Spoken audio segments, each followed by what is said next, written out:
ஒரு சூப்பரான evening snacks தாங்க இப்போ பார்க்க போகிறோம்.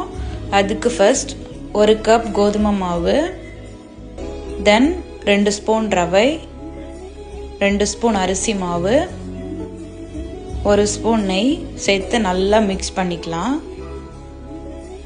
ஒரு மிக்சர் ஜாரில் 1/2 கப் சுகர் ஆட் பண்ணி நல்லா அரைச்சி எடுத்துக்கோங்க.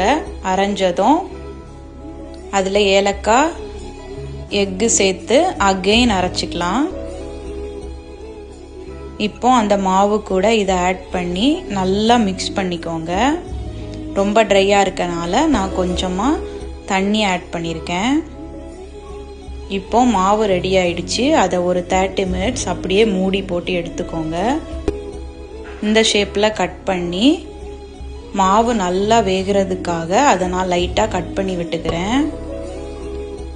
இப்போ ஒரு கடாயில் எண்ணெய் நல்லா கொதிச்சதும் அதில் நம்ம ரெடி பண்ணி வச்சுருக்க மாவை மீடியம் ஃப்ளேமில் போட்டு எடுத்துக்கலாம். கொஞ்சம் வெயிட் பண்ணலாம். இப்போ பொரிஞ்சிருச்சு. சூப்பரான ஈவினிங் ஸ்நாக்ஸ் ரெடி ஆயிடுச்சு. தேங்க்யூ.